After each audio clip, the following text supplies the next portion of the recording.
All right, Professor Wim here. Going to give you a bit of a snapshot response to what are the different kinds of violence and ways to address them. Um, we've talked about a bit on direct versus indirect violence. We talked about it in our segments on positive and negative peace, where positive peace is the absence of both direct and indirect violence, and negative peace is an absence of direct violence, but not a response to indirect violence.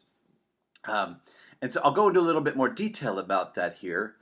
Direct violence can be our physical manifestations, um, right? Like I often refer to it as the kind of the punch at you in the face violence. It's not always just a physical assault. Name calling, psychological abuses, and stuff are still direct. Frequently, this is our person to person, our group to group stuff. Um, but in our indirect violence, what we find is that the pain and suffering is real, right? So it's not that there's an absence of a physical element, um, and the psychological trauma is real. So it's not like that stuff's not happening. It's that the means by which we find people experiencing that pain and suffering is a bit different.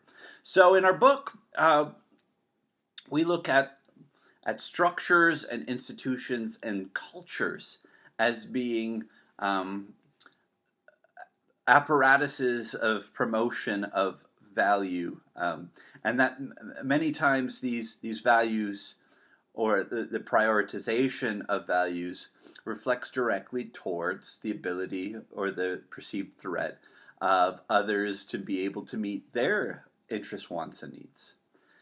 And that's a kind of a jargon-filled way of saying babies cry when they're circumcised because it's painful, because it hurts. But, right, using the circumcision as the example, the issue isn't really that, you have a person performing the circumcision who's, you know, the only one that's doing it and that they're, the wrongdoer, the mean person or something, but that there's the society, the institution, the culture supporting it. And and the best way to kind of reflect on some of that is that, and I believe I've used this example in one of the recordings you've already seen. If I talk about female circumcision and I talk about male genital mutilation, that elicits different responses in individuals than if I talk about male circumcision and female genital mutilation. FGM is a practice that a lot of people are very, very uh, they get a strong response to it, right? Because this is an injury, an abuse, which causes permanent damage to sensory organs on a female's body, which would then prevent them, or is practiced with the intention of preventing them the ability to enjoy the sexual activities. Um, versus the explanation of male circumcision.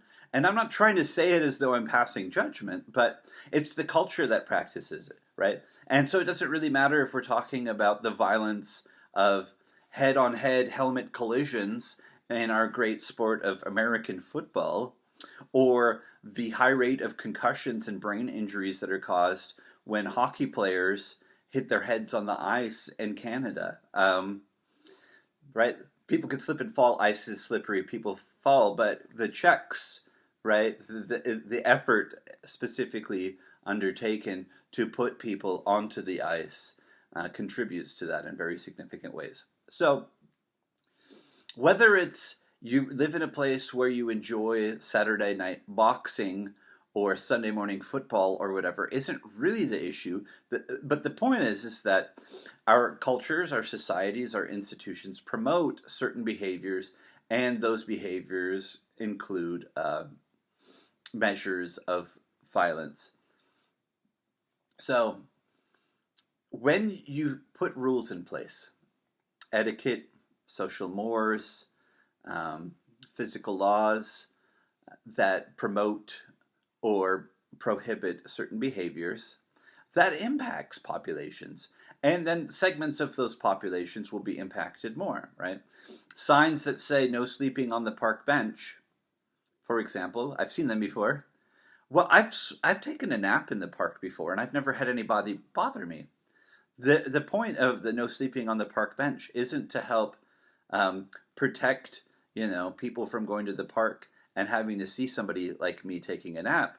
The point is that they want to prevent homeless people from sleeping there, or homeless people from living there, right? So these are mechanisms, and when we think about the different mechanisms that are in place, again, life during coronavirus, we're deciding we want to vaccinate older people first because they're more vulnerable to significant complications and or a death due to this virus. So I have an aging mother that I'm trying to help get her vaccine. And phone calls do nothing in this world. Or as far as I can tell in the state of Ohio, there isn't a single place you can call and say, I'd like to make an appointment. I've called any number of different locations and the answer is the same. You need to register online. So if you need to register online and you're an older person who doesn't have a computer, what does that do to your ability to get vaccinated? Right? It diminishes that. It diminishes your capacity. If you're an older person and you don't know how to use a computer, right? Like people who grow up with computers learn how to use them, right? It's part of the motivation, but some older people don't have the ability, right? So even if they own one, being able to navigate the internet might literally not be something that they can do.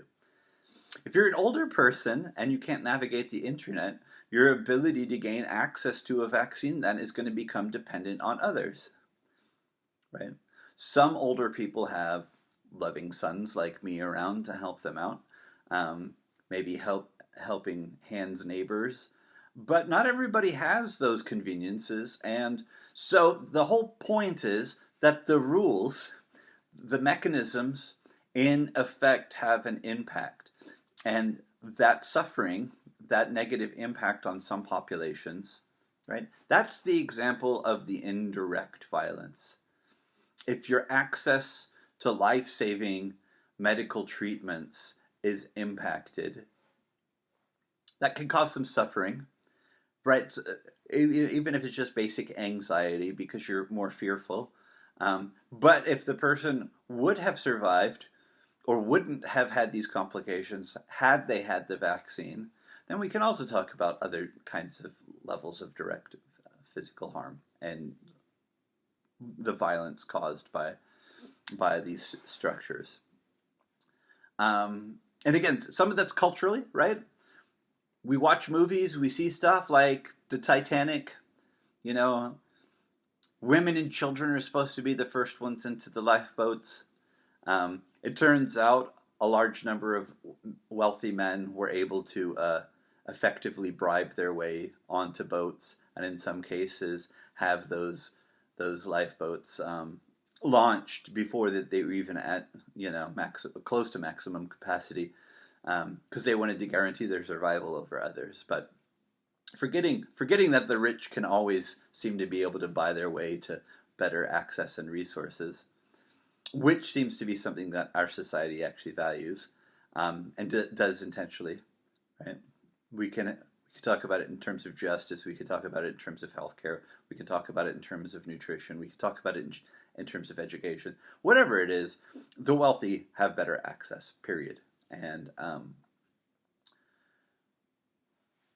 so the question isn't so much that we're trying to define all of the different kinds here, but to really kind of look at the different features, the different components that sometimes it's policy, sometimes it's law, sometimes it's institutional, sometimes it's structural, sometimes it's cultural, and sometimes it's direct, right? If I get angry at somebody and I punch them in the face, that might just be like because of me. It might not be a reflection of society or or more or less than that, right? But if we think about violence and how to address them, what we do for interventions or ways to try to facilitate positive change in some ways are similar and in some ways are different. Um, right? If you see a physical altercation where individuals, are engaged in combat with one another, separating the parties, um, like like I used to do at the bar, where they'd give me a pitcher of beer every time I broke up a fight, right? You put your hands in between people, separate them, and then they're not hitting each other for a second, right? So that's one type of intervention, and that's to say we can engage with violence in terms of initiating things like ceasefires. Just general category of intervention here. While people are still punching each other, it's unlikely that the one person is going to stay stopped for very long if the other person then throws another punch, right? But getting that interrupted, right, is one step, right? The cause of the engagement, one person's angry with another, one person feels disrespected, one person's needs were or were not met, may or may not linger, but an interruption to the direct violence can happen through third-party intervention. Can also happen like a friend of one side or another could get involved. It might not necessarily be neutral third party, but third party intervention, an outside force intervening to interrupt the behaviors. But structural violence can also happen this way. The thing is that the interruption isn't the interruption of direct violence; it's the interruption of indirect violence, like a watchdog group saying, "Hey, look, you're polluting this water, and these people downstream are dying from the toxins that are coming out of their wells." So the identification of a problem can be part of what interrupts it. We do say it, and it's true. As much as sometimes it seems like it's just complete negligence, but frequently parties to conflicts don't know that there is a problem until someone tells them that there is. Right? So the interruption can also be an education, right? Awareness raising. Activist groups really try to do this with their protests. The point of holding the signs is actually that there is an underlying belief that people will change their behaviors if they find out more about what's going on, right? That the idea is that you're letting people know that there's a problem, and once they find out that there's a problem, hopefully that they'll change behaviors or practices or something so that they can be more accommodating of equity and needs. Sometimes, however, people are aware that what they're doing is having an impact, but they feel like it's okay for them to do what they're doing right? And so one of the channels for resolving something like that in a dispute is to go the pathway of civil litigation, or see what kind of legal remedies are available, right? Response to indirect violence can be to pursue justice, right? It's not always just civil. Sometimes it's criminal, but sometimes it's a matter of changing statutes. High school shootings, certainly some direct violence, but a lot of people argue that it's the rules and so forth that are in place that are really the problem. It's not about stopping the isolated individuals. Their argument is that there will always be more of these so-called isolated individuals, but it's our rules that make it possible for them to become heavily armed that actually creates the issue. Obviously, the people on the other side say, guns don't kill people, people kill people, and we have laws that say murder is wrong, so what's more laws going to do? Anyway, they can go back and forth, but the idea is that you can you can prevent, right? At least theoretically, that's what the purpose of laws is, right? That we can impact behaviors by legislating and making penalties and so forth for people who break the rules. But the other component here, and so this is where it probably could be its own lecture, and in fact I have made some other recordings that aren't assigned for this class, but that you're welcome to watch. Things like, for teachers, like, what should I do if a student flips out? But one of the strategies I really want to encourage people to actualize is that violence is a type of advocacy for a person's interests, wants, and needs. That's to say that fighting is just an argument in another form, or as a philosopher said, war is diplomacy by other means. But that there's a rational basis, right? Even terrorism. Terrorism isn't a product of people being evil. They may be evil, they may not be evil. I mean, like, that's not my bone to pick here. Terrorism addressed as these are evil people doesn't get us to any sort of problem solving. Good versus evil, we just have to kill them. Not much problem solving there, right? We bomb countries, and we still see more terrorists. In fact, we see that our drone strikes produce more terrorists than they kill, right? Because innocent people getting killed in our drone attacks, studies show something like 1.4 new terrorists are made by every innocent civilian killed. Right? That number could change. That might have been just regional, but we can't kill our way to peace. So, as profoundly intuitive as that statement should be, we have empirical evidence to prove it. But when we look at Osama bin Laden actually had a set of goals. And we know that he did because he released his manifesto.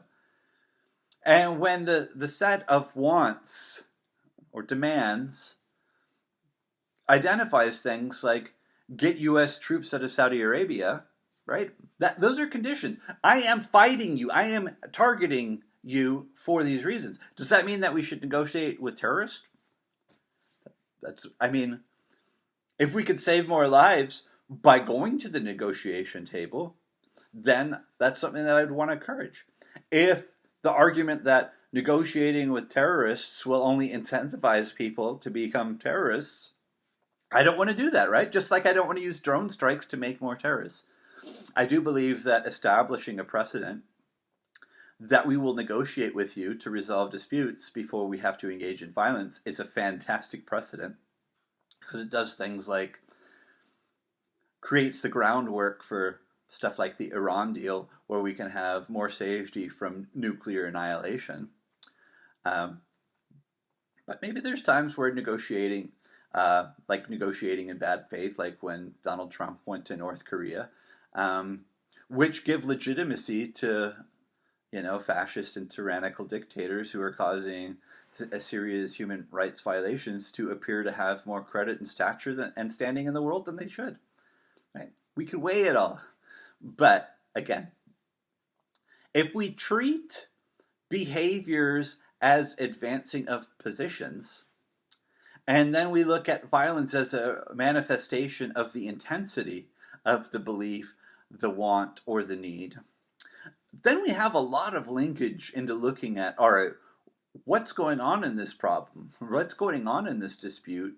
And what do we need to think about, right?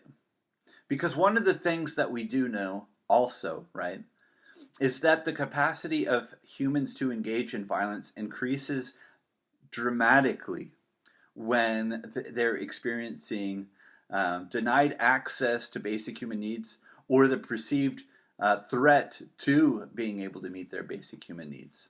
People will fight to survive. And if we can understand that the fighting is advancing of certain basic interests, Sometimes we can figure out ways to problem solve, to meet the needs, to avoid the violence. And that's just a really fantastically pragmatic approach, right? Because war and violence are expensive. If we can resolve problems in a more cost-effective manner, we're doing great. So we have great incentive to do it. We just have a hard time seeing that other people's behaviors that we disapprove of might actually have rational roots. See you guys in the next one.